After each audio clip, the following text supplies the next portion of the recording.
కామారెడ్డి జిల్లాలో సంచలన ఘటన. ఎస్ఐ మహిళా కానిస్టేబుల్ సూసైడ్ కలకలం. ముమ్మరంగా గాలిస్తున్న పోలీసులు స్పాట్కి చేరుకున్న ఎస్పీ సింధు శర్మ. సంచలన ఘటన చోటు చేసుకుంది. ఓ ఎస్ఐ సహా మహిళా కానిస్టేబుల్ చెరువులో దూకి ఆత్మహత్యకు పాల్పడినట్లు తెలుస్తోంది. వీరిద్దరితో పాటు మరొక వ్యక్తి కూడా సూసైడ్కు పాల్పడినట్టుగా సమాచారం. కామారెడ్డి జిల్లాలోని బిక్కనూరు ఎస్ఐ సాయి కుమార్ బుధవారం మధ్యాహ్నం స్టేషన్ నుంచి వెళ్లాడు.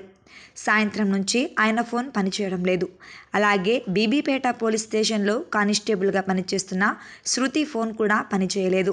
ఎస్ఐ సహా కానిస్టేబుల్ ఫోన్లు స్విచ్ ఆఫ్ రావడంతో పోలీసులు ట్రేస్ చేయగా సదాశివనగర్ మండలం అడ్లూరు ఎల్లారెడ్డి చెరువు వద్ద ఉన్నట్టుగా గుర్తించారు. రాత్రి పోలీసులు హుటాహుటిన చెరువు వద్దకు వెళ్లారు. చెరువు వద్ద ఎస్ఐ కారు, చెప్పులు, కానిస్టేబుల్ ఫోన్లు లభ్యమయ్యాయి. అయితే ఈ ఇద్దరితో పాటు బీబీపేట సొసైటీలో కంప్యూటర్ ఆపరేటర్గా పనిచేస్తున్న నిఖిల్ కూడా ఆత్మహత్యకు పాల్పడ్డాడని తెలుస్తోంది.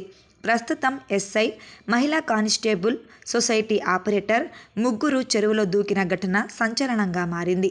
చెరువు వద్దకు జిల్లా ఎస్పీ సింధు శర్మ చేరుకొని వివరాలు తెలుసుకున్నారు.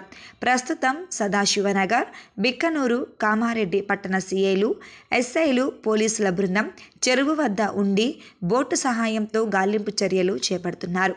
చెరువు పరిధి పెద్దగా, లోతుగా ఉండటంతో పాటు చీకటి కావడంతో గాలింపునకు తీవ్ర ఇబ్బందులు ఎదురయ్యాయి.